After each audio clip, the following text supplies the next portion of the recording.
Outro fato interessante, essa doença que ele tinha nos ossos, essa doença que atrapalhou o crescimento dele, acredita-se hoje que essa síndrome era resultado de inbreeding, a palavra em inglês. Inbreeding é consanguinidade. Porque como a família dele era uma família muito pura, aristocrática, como eu falei, né, que conseguia se rastrear até a época das cruzadas, eram famílias, linhagens aristocratas que só casavam entre si. E aí vem o perigo da consanguinidade, né, que certas doenças ficam ali dentro da família, não existe variedade genética, né, você não varia o material genético, e sabe-se hoje, né, que isso é geneticamente perigoso.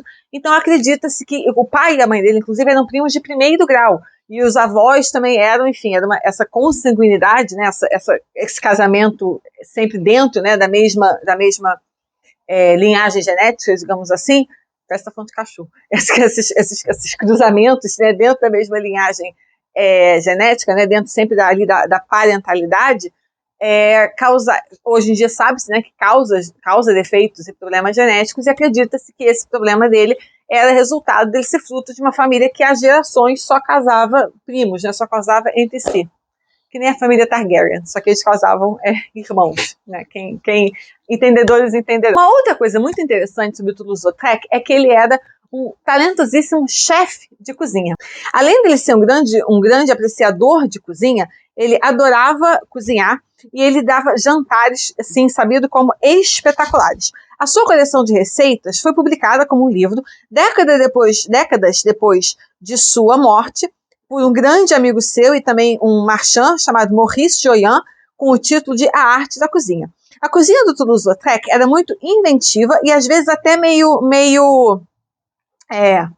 não convencional, assim, meio diferentona, porque inclusive ele gostava de fazer misturas muito diferentes, inesperadas e extravagantes, assim como de usar ingredientes que não eram os convencionais. Ele gostava de usar, por exemplo, ele gostava de cozinhar animais que não eram os mais comuns, ele misturava ingredientes, né, que não eram muito comuns, então e as receitas dele também costumavam ser bastante idiosincráticas. Então, assim, ele tinha métodos culinários bastante não convencionais. Uma coisa que é curiosa e talvez até irônica em relação à biografia dele, devido ao fato de ele ser uma pessoa tão conhecida por rupturas, por vanguardas, pela avant-garde, por movimentos assim, né, assim, que não do mainstream, né, assim, mais das bordas, né, ou dos movimentos mais alternativos da sociedade, é que, ironicamente, a sua técnica e o seu treinamento acadêmico é que o apresentaram à avant-garde. Quando ele era ainda um jovem artista, ele estudou com pintores acadêmicos, né, com mestres acadêmicos. Eventualmente, posteriormente, ele ia se rebelar contra a tradição acadêmica, mas o treinamento inicial dele foi muito formativo para o resto da sua carreira, né? E o estúdio do Léon Bonnat, que foi um dos mestres acadêmicos que ele teve enquanto estudante, era justamente localizado em Montmartre, e foi frequentando o estúdio do Bonnat que ele acabou conhecendo a cena boêmia, né, do bairro, onde ele iria viver e trabalhar pela maior parte da sua carreira. Ele ia se tornar, né, esse nativo, né, esse elemento base, esse personagem dessa Montmartre. Já um outro professor dele, que era o Fernand Cormon, que era menos estrito no seu método, na sua pedagogia que o Bonnat, inclusive, encorajava os seus alunos a explorarem os ambientes, né, os seus arredores, em busca dos seus temas, dos seus personagens artísticos. E foi durante esse período que o Lautrec começou a pintar as cenas dos cafés, dos bares, da boemia, da cena noturna, né?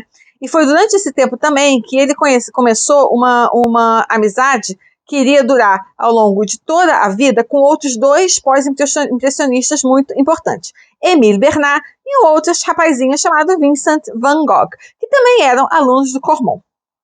Outro fato interessante sobre a biografia do Toulouse-Lautrec é que o pai dele o deserdou. O conde, né, o pai dele que era conde, e ele seria conde também, estava muito infeliz e desgostoso com a escolha do filho de abandonar, né, as propriedades da família e sair em busca de uma carreira artística.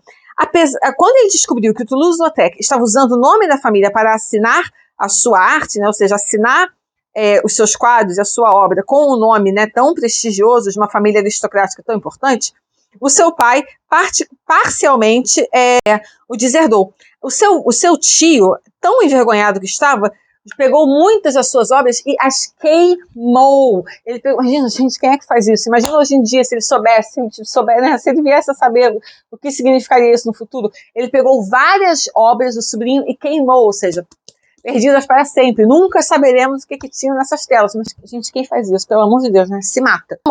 Porém, a mãe dele, que era muito religiosa e uma mãe muito devota, continuou a sustentá-lo financeiramente por muitos e muitos anos, né? Então, assim, mesmo com a família super infeliz com a opinião dele, até meio com a opção, né, dele de vida, muito envergonhada e inclusive infeliz que ele não ia fazer o que era esperado dele, que era assumir, né, as propriedades, assumir o título, né, e manter aquela, né, engrenagem toda que era esperada de uma família naquele status na época. Ainda assim, ela continuou a mandar dinheiro para ele sempre e não deixou que nada faltasse a ele, ainda que ela tivesse à distância, mas ela nunca, materialmente, ela sempre proveu para ele sem nenhuma contestação.